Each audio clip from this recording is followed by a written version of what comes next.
Je n'ai jamais voulu être médecin. Cela peut sembler ingrat, après tout, la médecine est une profession noble, un rêve pour beaucoup. Mais pour moi, c'était une cage dorée, un chemin tracé par mes parents qui étouffait lentement ma véritable passion. Je m'appelle Safia Chin, et cela fait 6 ans que je mène une double vie. Pour mes parents, je suis Dr. Chin, la fille obéissante qui a suivi la voie qu'ils avaient tracée. Pour le monde de l'art, je suis Aurora Knight, l'une des artistes contemporaines les plus en vogue de New York, connue pour ses tableaux qui se vendent à des millions. Et aucun de ces deux mondes ne connaît l'existence de l'autre. L'ironie de ma situation m'a frappé de plein fouet ce matin, alors que je me tenais dans l'aile récemment rénovée du Metropolitan General Hospital, la fierté et la joie de mes parents. Ils sont tous deux chirurgiens de renom ici depuis 30 ans. L'hôpital inaugurait son nouveau programme, Guérir par l'art, et là, en plein cœur du hall principal, trônait ma dernière œuvre, une immense toile éclatante de couleurs, abstraite mais vibrante de vie, achetée anonymement via ma galerie pour $2 millions. Ma mère se tenait à mes côtés, l'analysant avec la même précision chirurgicale qu'elle appliquait à tout. « Je ne comprends pas l'art moderne », dit-elle en plissant le nez. 2 millions pour des éclaboussures de peinture ? Le comité de l'hôpital a perdu la tête. Si seulement elle savait que ces « éclaboussures de peinture » allaient financer une année entière du programme de soins pédiatriques de l'hôpital. Mon père nous rejoignit, sa blouse blanche impeccable comme toujours. « Au moins, ça met un peu de couleur dans l'établissement », grommela-t-il. Mais j'aurais préféré qu'il dépense cet argent pour du nouveau matériel. Je mordis ma langue, me souvenant de la nuit où j'avais créé cette peinture. J'avais terminé une garde de 36 heures à l'hôpital, leur hôpital, et au lieu de dormir, j'étais allé directement dans mon atelier secret. Toutes mes émotions s'étaient déversées sur la toile, l'épuisement, la frustration, la pression constante d'être quelqu'un que je n'étais pas. Mais mon histoire commence vraiment 10 ans plus tôt, lorsque j'avais 18 ans et que j'ai osé rêver d'entrer dans une école d'art. Absolument pas. La voix de mon père résonna dans toute la maison, faisant trembler la porcelaine fine dans le vaisselier. Aucune fille à moi ne gâchera sa vie à peindre des tableaux. Je me tenais dans notre salon, une lettre d'acceptation de l'Institut des Beaux-Arts dans les mains tremblantes, les mêmes mains qui avaient secrètement remporté 3 concours nationaux d'art sous un pseudonyme, les mêmes mains que mes parents voulaient former à tenir un scalpel plutôt qu'un pinceau. Mais papa, j'ai obtenu une bourse complète. Ils disent que je suis l'une des jeunes artistes les plus prometteuses qu'ils aient vues depuis des années. Ma voix me parut minuscule, même à moi-même. Ma mère était assise bien droite sur le canapé en cuir, son expression un masque soigneusement façonné de déception. « Safia, nous avons tout investi pour te préparer à la faculté de médecine. Les cours supplémentaires, les stages d'été, la préparation au MSAT, il n'y a pas de discussion possible. » « Je n'ai jamais demandé tout ça, protestai-je, sentant la pression familière monter derrière mes yeux. Je n'ai jamais voulu. Ça suffit, me coupa mon père. Tu crois que l'art te donnera un avenir stable ? Que tu pourras subvenir à tes besoins en dessinant ? Regarde ton cousin William, il a voulu être un créatif. Il a 35 ans et vit toujours chez ses parents. Mais je suis douée, murmurai-je. Vraiment douée. Ma mère se leva, lissant son chemisier déjà impeccable. Tu es aussi douée en sciences. Première de ta classe en biologie, score parfait au MSAT, ce n'est pas un hasard, Safia. C'est ta véritable vocation. Je voulais leur parler des tableaux que j'avais vendus en ligne. Du galeriste qui avait vu mon travail et m'avait proposé de me représenter. Du feu qui brûlait en moi chaque fois que je prenais un pinceau. Mais je savais que cela ne changerait rien. Dans leur monde, la réussite avait une seule définition, et elle portait une blouse blanche. La lettre d'acceptation se froissa dans mon poing. J'avais un choix à faire, défier mes parents et risquer de perdre ma famille, ou trouver une autre solution. Cette nuit-là, je pris une décision qui façonnerait la décennie à venir. J'écrivis à l'Institut des Beaux-Arts pour refuser leur offre et j'acceptai ma place à l'université de médecine de mes parents, Preston Medical School. Mais j'envoyai aussi un email au galeriste. Sous mon nouveau pseudonyme, Aurora Knight. Je devrais travailler dans le plus grand secret, écrivis-je. Pas d'apparition publique, pas de photos, pas d'interview. Mais je continuerai à peindre. Sa réponse arriva en quelques heures. Intriguant. Le mystère peut être un outil marketing puissant. Envoyez-moi votre prochaine œuvre, et nous commencerons. Et ainsi débuta ma double vie.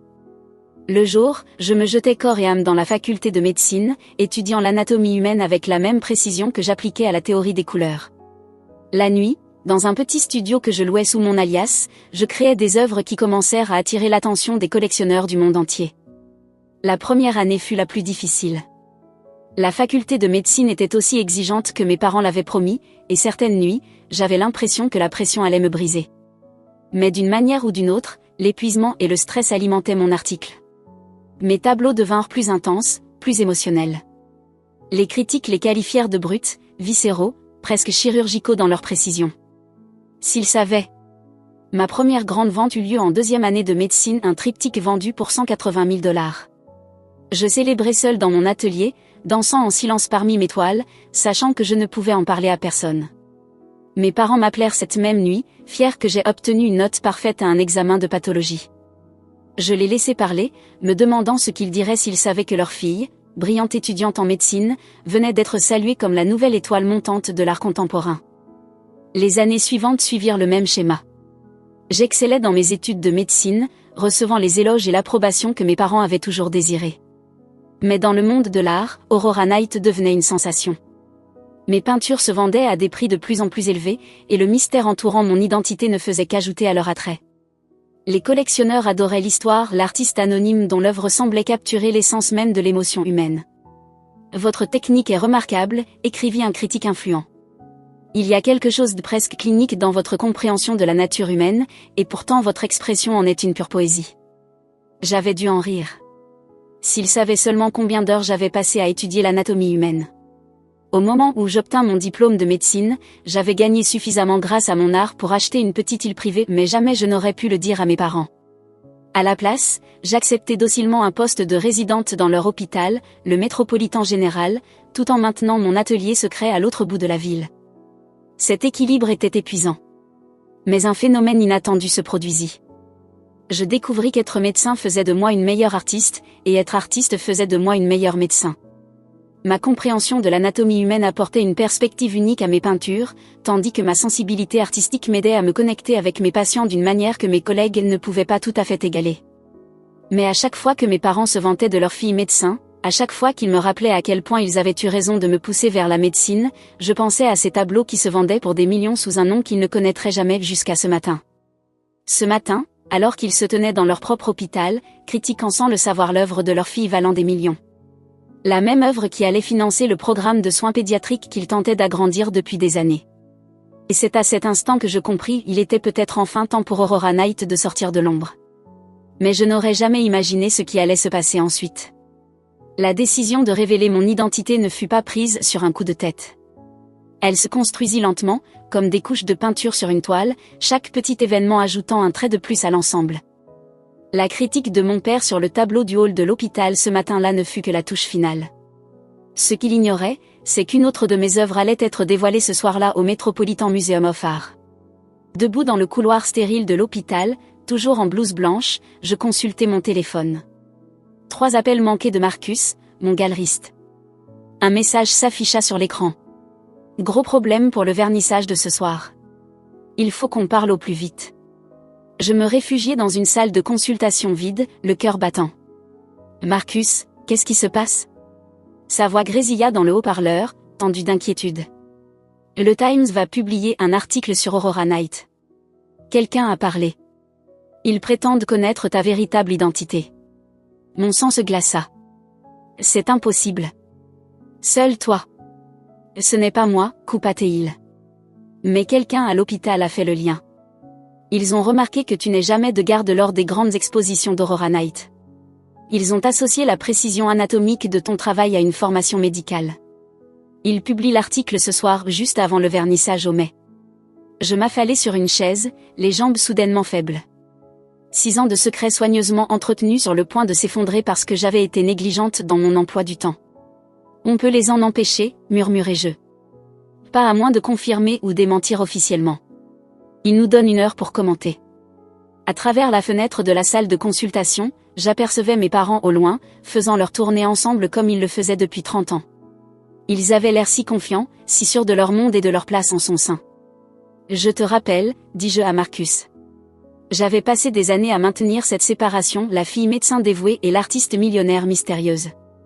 Mais essayer de garder ces 2 mondes distincts revenait à vouloir empêcher l'huile et l'eau de se mélanger par pure force de volonté. Épuisant. Impossible. Mon bip sonna. Urgence en pédiatrie. Alors que je courais dans le couloir, mon esprit tournait à toute vitesse, envisageant les conséquences. Si l'article paraissait, tout le monde saurait, mes collègues, mes patients, mes parents. L'urgence s'avéra être une réaction allergique effrayante, mais traitable. Alors que j'apaisais l'enfant terrifié avec une injection d'épinéphrine, mon regard se posa sur les murs de l'unité pédiatrique. Ils étaient d'un blanc austère, institutionnel, rien à voir avec la peinture vibrante désormais accrochée dans le hall. Docteur, la mère de l'enfant toucha mon bras. Merci. Il avait tellement peur, mais vous l'avez rassuré. Je regardais le petit garçon, désormais en train de respirer normalement, serrant contre lui son éléphant en peluche. À cet instant, je compris quelque chose. J'étais douée pour ça. Non pas parce que mes parents m'avaient forcé à faire médecine, mais parce que j'y mettais toute mon essence, including the artist they had trié tout supre. Je sortis de la chambre et rappelai Marcus. Ne lutte pas contre l'article, dis-je fermement. En fait, je vais leur donner mieux. Dis-leur qu'Aurora Knight assistera en personne au vernissage de ce soir pour la toute première fois. Silence à l'autre bout du fil. Puis. Tu es sûr? Ça change tout. Tout est déjà en train de changer. Autant le faire à ma façon. Je raccrochai et fis quelque chose que je n'avais jamais fait auparavant.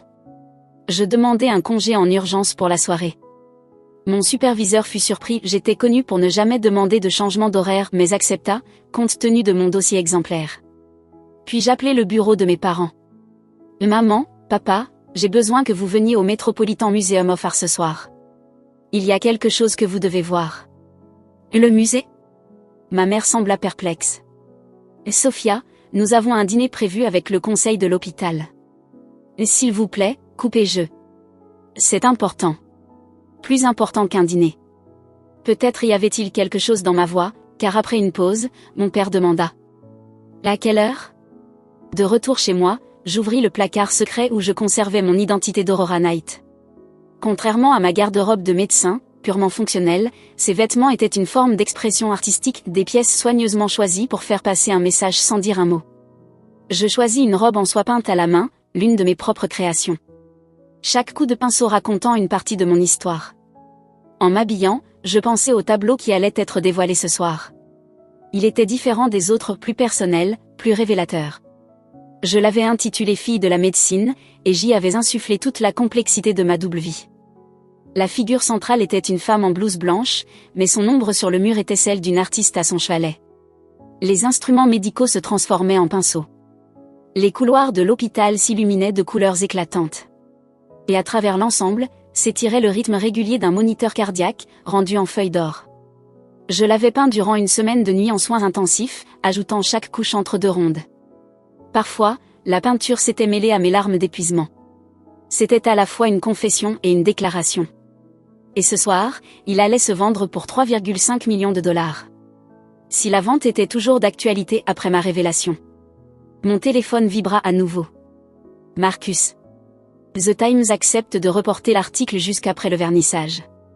Mais sur les réseaux sociaux, les rumeurs s'emballent déjà. Tu es en tendance. Je me regardais dans le miroir. La robe élégante d'artiste. Mon badge d'hôpital toujours accroché à mon sac, par habitude. Pour la première fois depuis des années, je me sentais entière. Indivisible. Qu'il parle, dis-je. Le musée était déjà bondé à mon arrivée. Le vernissage était l'événement mondain de la saison, rendu encore plus excitant par les rumeurs selon lesquelles la mystérieuse Aurora Knight pourrait apparaître. J'aperçus mes parents près de l'entrée, mal à l'aise dans leur tenue strictement professionnelle. Ils ne m'avaient pas encore vue. Derrière eux, sous un drapé de velours, m'attendait mon tableau. Ma vérité. Dans moins d'une heure, tout allait changer. Marcus apparut à mon côté, nerveux. La presse est là en force. Dernière chance de faire marche arrière. Je secouai la tête. Pas cette fois. Le directeur du musée s'approcha du podium et tapota le micro. Mesdames et messieurs, bienvenue à cette soirée historique. Je me mis à avancer dans la foule, en direction de mes parents. Le cœur battant. Mais les pas assurés. Des années d'urgence à l'hôpital m'avaient appris à rester calme en pleine crise. Le directeur parlait encore. Et nous avons l'honneur d'annoncer que ce soir, après 6 ans de mystère, l'artiste connue sous le nom d'Aurora Knight. J'atteignis mes parents juste au moment où le drapé de velours commença à tomber. Maman, papa, dis-je doucement, il faut que je vous dise quelque chose. Ils se retournèrent, leurs yeux s'écarquillant en découvrant mon apparence si différente de celle de leur fille médecin modèle. Derrière eux, la peinture était maintenant entièrement dévoilée, et un murmure de stupéfaction parcourut la foule. Je suis Aurora Knight. Les mots flottèrent dans l'air entre nous tandis que les flashs des caméras éclataient tout autour. Le visage de ma mère pâlit. La mâchoire de mon père se crispa. Et dans leur regard, je vis quelque chose que je n'avais jamais vu auparavant. Un choc total, absolu. Mais avant qu'il ne puisse répondre, avant même qu'il n'ait le temps de digérer cette révélation, quelque chose d'inattendu se produisit. Quelque chose qui transformerait cette soirée déjà mémorable en une nuit qui ne changerait pas seulement ma vie mais bouleverserait à jamais le monde de l'art. Le silence ne dura que quelques secondes, mais il me parut une éternité. Puis ce fut le chaos. Les flashs crépitèrent comme des stroboscopes. Les journalistes hurlèrent des questions. La foule se pressa vers moi, chacun cherchant à s'approcher de la véritable Aurora Knight. Mais je ne pouvais pas détourner les yeux du visage de mes parents. C'est ma mère qui céda la première, laissant une brèche fissurer sa façade parfaitement maîtrisée. « C'est impossible », murmura-t-elle. « Tu es médecin. »« Je suis les deux », répondis-je calmement, même si la foule nous encerclait toujours plus. « Je l'ai toujours été. » Puis un nouvel événement inattendu se produisit. Le docteur James Morrison, président du conseil de l'hôpital, fendit la foule, son visage rouge d'excitation. « Le tableau dans le hall de l'hôpital », s'exclama-t-il. « Celui que nous avons dévoilé ce matin, c'était vous ?» J'acquiesçai. Ces mots suivants changèrent tout. « Nous devons annuler l'achat. Nous ne pouvons pas accepter un don de 2 millions de dollars venant d'une de nos propres résidentes. » Les journalistes explosèrent. Les gros titres se dessinaient déjà. Une médecin artiste fait un don secret de millions à son propre hôpital.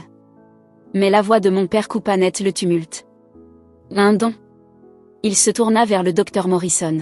« Quel don ?» Le docteur Morrison sembla perplexe. « Le prix d'achat du tableau du hall. Il a été restitué à l'hôpital sous forme de don anonyme, spécifiquement destiné au programme de soins pédiatriques. Nous pensions qu'un riche mécène », sa voix s'éteignit alors que la compréhension se faisait jour dans son esprit. Mon père se retourna vers moi, son expression indéchiffrable. « Combien d'autres tableaux ? Combien ?» Marcus intervint, fidèle à son efficacité de galeriste. 38 œuvres majeures. Total des ventes avoisinant les 40 millions de dollars. Aurora Knight est l'artiste contemporaine de moins de 40 ans la plus cotée au monde. Ma mère vacilla légèrement. Non loin, un critique d'art reconnu était au bord de l'extase. La précision dans son travail, tout s'explique maintenant. Elle applique un regard de chirurgien à son art. En réalité, corrigeai-je doucement, j'applique un cœur d'artiste à ma médecine. C'est alors qu'arriva la deuxième surprise de la soirée. Le docteur Sarah Chin, ma chef de résidence, fendit la foule, ses yeux brillants d'une émotion contenue. « Le cas Williams, dit-elle. Ce diagnostic impossible que tu as posé le mois dernier, tu avais dit que tu avais remarqué un schéma. » Je savais exactement de quoi elle parlait. Un jeune patient était venu avec des symptômes apparemment sans rapport. Alors que les autres médecins se concentraient sur les résultats d'examen, j'avais remarqué un motif dans la répartition de ces symptômes, quelque chose qui m'avait rappelé un principe de la théorie des couleurs, des motifs complémentaires révélant une harmonie cachée. « Tu vois les choses différemment », poursuivit le docteur Chin, « c'est pour ça que ton taux de diagnostic est si élevé. Tu ne regardes pas juste les symptômes, tu perçois des motifs. Comme une artiste. » Ma mère murmura doucement. « Comme une artiste. » Pour la première fois depuis ma révélation, je vis quelque chose changer dans son regard. Le choc était toujours là, mais quelque chose d'autre aussi. Une lueur de compréhension. Mon père, lui, restait silencieux, ses mains de chirurgien fermement jointes derrière son dos. Je connaissais bien ce geste. Il tentait de garder le contrôle, d'analyser la situation avec détachement clinique. Le directeur du musée essayait désespérément de rétablir l'ordre pour procéder au dévoilement officiel de filles de la médecine. Mais je l'entendais à peine. Mon attention était entièrement tournée vers mon père, qui avançait lentement vers ma peinture. Il s'arrêta devant elle, cet homme qui n'avait jamais voulu que sa fille devienne artiste, et l'examina avec la même intensité qu'il consacrait à l'étude des radiographies. Je retins mon souffle. « L'anatomie, dit-il enfin, la voix rauque. Chaque muscle, chaque proportion, c'est parfait. »« Oui, » répondis-je en me plaçant à ses côtés. « Parce que je l'ai apprise de toi. » Il se tourna vers moi, et je vis des larmes dans ses yeux. Quelque chose que je n'avais jamais vu auparavant. Toutes ces années, murmura-t-il. Nous pensions t'enseigner à devenir médecin. Mais en réalité, tu apprenais à être bien plus. Ma mère nous rejoignit, sa main trouvant la mienne. La peinture à l'hôpital, dit-elle. Et tu n'as pas seulement fait un don. Tu as choisi cet emplacement dans le hall parce que c'est là où vous vous arrêtez tous les matins, terminai-je. Je voulais apporter un peu de beauté à votre quotidien. Même si vous ne saviez pas que cela venait de moi. Les flashs crépitaient encore, les journalistes criaient toujours des questions. Mais à cet instant, il n'y avait plus que nous. Une famille qui se voyait enfin clairement pour la première fois. Marcus s'approcha prudemment. Sophia, les acheteurs attendent. Les enchères pour filles de la médecine ont déjà dépassé le prix demandé. Ils veulent savoir si tu comptes toujours la vendre, maintenant que... Non, interrompit mon père, à la surprise générale. Il se tourna vers la foule, sa voix portant toute l'autorité de ses 30 années de chirurgie. Cette peinture doit rester à l'hôpital, aux côtés de l'autre, pour que chacun puisse voir ce qui se produit lorsque l'on ne force pas quelqu'un à choisir entre deux parties de lui-même. Papa, commençai-je à protester, elle vaut des millions. Il sourit, et c'était un sourire que je ne lui avais jamais vu auparavant, un mélange de fierté, de regret et d'émerveillement. Tout comme ma fille. L'histoire fit le tour du monde du jour au lendemain. Médecin le jour, artiste millionnaire la nuit, cela devint une véritable sensation. Le monde de l'art était fasciné par l'influence de ma formation médicale sur mon travail. La communauté médicale, elle, était intriguée par la façon dont la perception artistique pouvait enrichir le diagnostic. L'hôpital lança un nouveau programme intégrant l'art-thérapie aux soins des patients et me nomma directrice.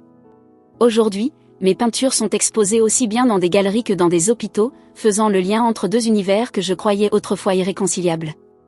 Quant à mes parents, ils s'adaptent encore. Parfois, je les surprends à me regarder comme si j'étais une étrangère. Mais de plus en plus souvent, ils contemplent mon travail, qu'il soit médical ou artistique, avec un regard nouveau. La semaine dernière, j'ai trouvé mon père devant la peinture du hall, l'observant pendant sa tournée matinale. Je me suis trompé, dit-il sans se retourner. Quand je t'ai dit que l'art n'était pas une vraie carrière, je voulais te protéger des difficultés. Mais au lieu de cela, j'ai failli t'empêcher de devenir celle que tu étais destinée à être. Je me suis placée à ses côtés, tous deux en blouse blanche, regardant les tourbillons de couleurs qui avaient contribué à guérir non seulement les finances de l'hôpital mais aussi les blessures de notre famille. Tu n'as rien empêché, lui dis-je. Tu m'as appris la précision, la rigueur et l'importance de comprendre la nature humaine. J'ai simplement appliqué ces leçons à une toile plus grande que tu ne l'imaginais.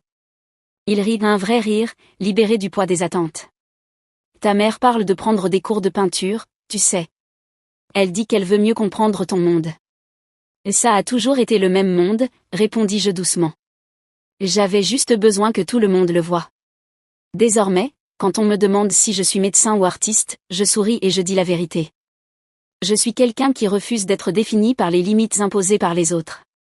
Mon art guérit d'une manière, ma médecine d'une autre, mais les deux viennent du même endroit. Un désir de rendre le monde un peu plus beau. Un peu plus entier. Et mes parents ? Ils ont enfin compris que la réussite ne porte pas toujours une blouse blanche. Parfois, elle est couverte de peinture. La plaque sous la peinture du hall de l'hôpital porte désormais mes deux noms. Dr Sophia Chen et Aurora Knight. Un rappel que nous sommes tous, peut-être, bien plus que les étiquettes qu'on nous donne. Il suffit d'avoir le courage de révéler nos vraies couleurs. Et quelque part, dans mon atelier qui n'est plus un secret, une nouvelle toile attend. Parce que ce n'est pas la fin de mon histoire. C'est juste la première fois que je la signe de mon vrai nom.